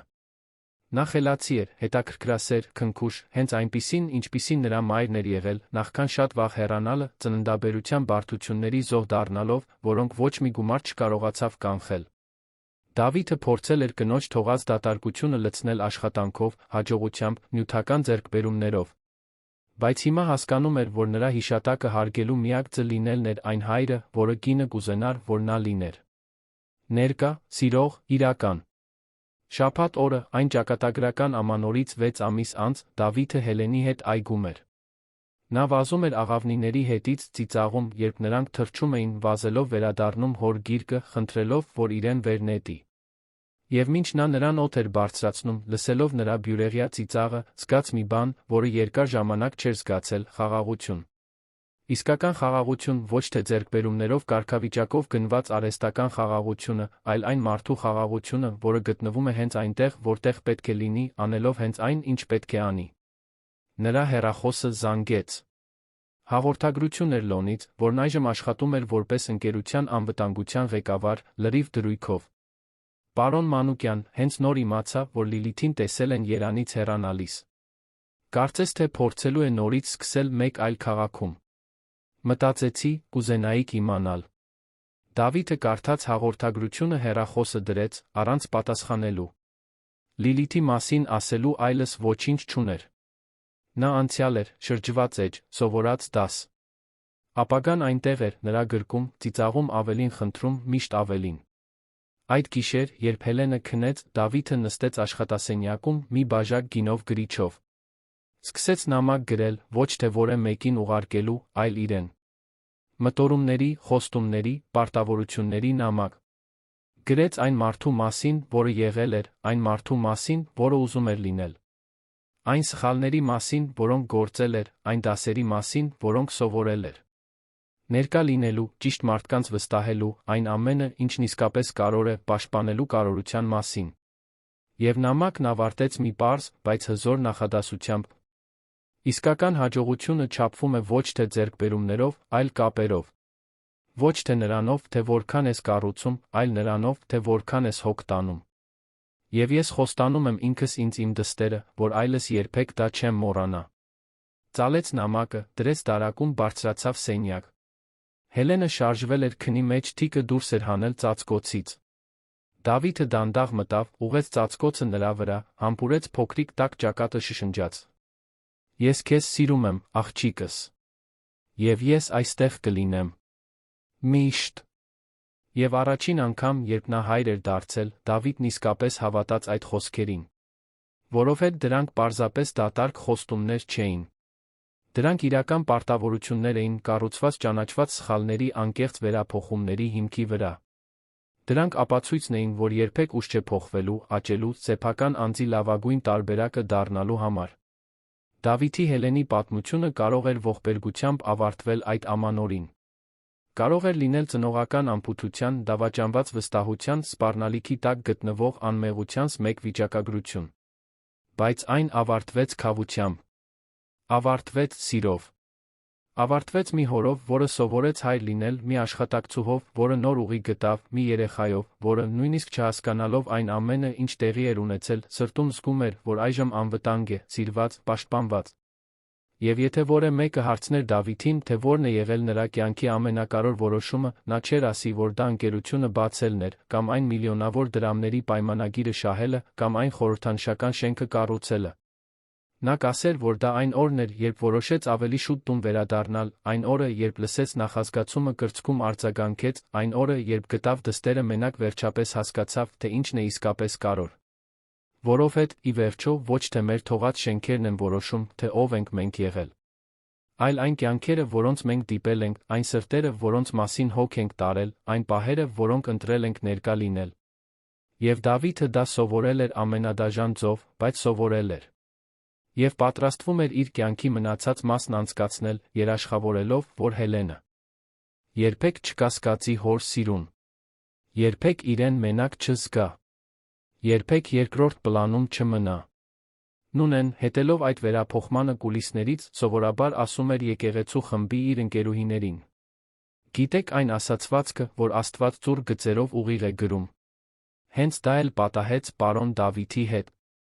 Նա քիչ մնաց ամեն ինչ կորցներ, սովորելու համար, թե իրականում ինչ ուներ։ Եվ հիմա, նա դրա մասին հոգ է տանում, ասես գանձ լինի։ Որովհետև այդպես է։ Եվ նա ճիշտ էր։ Որովհետև Հելենը գանձ էր։ Ոչ թե թանկարժեք հագուստի, կամ մեծ տան, կամ ներկրված խաղալիքների պատճառով, այլ նրա սիրո մաքրության, նրա աչքերի վստահության, այնձի պատճառով, որով նա իրեն նետում էր հոր գիրկը, առանց ընկնելու վախի։ Որովհետև նա գիտեր, նույնիսկ այդքան փոքր լինելով, որ այնտեղ անվտանգ վայր է, որ հայրը կբռնի, որ հայրը ներկա է։ Տարիներն անցան, ինչպես միշտ են անցնում, բերելով նոր եղանակներ, նոր մարտահրավերներ, նոր ուրախություններ։ Հելենը մեծացավ, գնաց դպրոց, ընկերներ ձեռք բերեց, երազանքներ զարգացրեց։ Եվ Դավիթն այնտեղ էր ամեն ինչի համար։ Առաջին դժվար բառի համար, որը նա սովորեց գրել, առաջին դպրոցական ներկայացման համար, հեծանիվից առաջին ընկնելու համար, աշխարհի մասին առաջին կասկածների համար։ Նա կատարյալ չէր, դեռ սխալներ էր գործում, դեռ դժվար օրեր ուներ։ Բայց նա ներկա էր։ Եվ դա ամեն ինչ փոխում էր։ Եվ ամեն անգամ, երբ որևէ մեկը նրան հարցնում էր, թե որն է հաջողության գաղտնիքը, նա ժպտում էր պատասխանում. Ներկա լինելը։ Միայն դա։ Իսկապես ներկա լինել այն մարդկանց համար, ում սիրում ես։ Որովհետև, ի վերջո, հենց դա է մնում։ Ոչ թե փողը, ոչ թե մրցանակները, ոչ թե տիտղոսները, այլ հիշողությունները, գրկախառնությունները, այն պահերը, երբ դու ընտրել ես այնտեղ լինել։ Մի գիշեր, այդ ամբողջ պատմությունից շատ տարիներ անց, Հելենը, արդեն 14 տարեկան դեռահաս, հորը հարցրեց, մինչ նրանք միասին ընթրում էին. Հայրիկ, հիշո՞ւմ ես այն ամանորը, երբ ես փոքրիկ էի։ Այն մեկը, որի մասին միշտ ասում ես, որ փոխել է քո կյանքը։ Դավիթը ժպտաց, դրեց պատառաքաղը, նայեց դստերը աշխարհի ողջ սիրով։ Հիշում եմ, ասես երեկ լիներ, աղջիկս։ Ինչ է տեղի ունեցել իրականում։ Դու երբեք ինձ մանրամասները չես պատմել։ Դավիթը մի պահ մտածեց, որոշելով, թե որքան բացահայտի։ Հետո սկսեց պատմել, զգուշորեն, առանց ամենամութ մանրամասների, բայց էական ճշմարտությամբ, որ նա քիչ էր մնում կորցներ իրեն, որովհետև բացակա էր, որ սովորել էր, որ ներկայությունը ամենամեծ նվերն է, որ կարող ենք տալ, որ այդ օրվանից խոստում էր տվել այլս երբեք իրեն մենակ չթողնել։ Հելենը լուր լսեց, երբ նա ավարտեց, նա վեր կացավ, մոտեցավ հորը ամուր գրկեց նրան։ Շնորհակալ եմ, որ վերադարձար, հայրիկ։ Շնորհակալ եմ, որ միշտ այստեղ ես։ Եվ Դավիթը, արցունքոտ աչքերով, գրկեց դստերը շշնջաց. Աշխարհում ոչ մի տեղ չկա, որտեղ ես կնախընտրեի լինել։ Որովհետև դա ճշմարտություն էր։ Եվ միշտ այդպես կլիներ։ Սիրելի ունկնդիրներ, հուսով ենք, որ Դավիթի Հելենի պատմությունը հուզեց ձեր սրտերը։ Եթե դուք հուզվեցիք այս քավության վերափոխման իսկական սիրո ճանապարհորդությունից, ցեղմեք հավանելու կոճակը, բաժանորդագրվեք ալիքին մեկնաբանություններում գրեք, թե ինչն է ձեզ ամենաշատը տպավորել այս պատմության մեջ։ Ինչ կանեիք, եթե լինեիք Դավիթի տեղում։ Ինչպես եք հավասարակշռում աշխատանքի ընտանիքի միջ։ Ուզում ենք իմանալ ձեր կարծիքը։ Ամեն օր մենք բերում ենք այսպիսի լարված պատմություններ, որոնք բացահայտում են մարդկային հոգու ամենախորը կողմերը, որոնք մեզ ստիպում են մտածել մեր սեփական ընտրությունների մասին, ոգեշնչում են մեզ լինել մեր լավագույն տարբերակները։ Սպասում ենք ձեզ հաջորդ դրվագում, մեկ պատմությամբ, որը կխառնի ձեր հույզերը, կստիպի ձեզ մտածել, թե ինչն է իսկապես կարևոր կյանքում։ Մինչ այդ, հոգ տարեք նրանց մասին, ում սիրում եք, ներկա եղեք, հիշեք։ Ամենամեծ հաջողությունը, որին կարող ենք հասնել, իսկական սերն է իրական ներկայությունը նրանց կյանքում, ովքեր կարոր են։ Մեծ գրկախառնություն մինչ շուտով։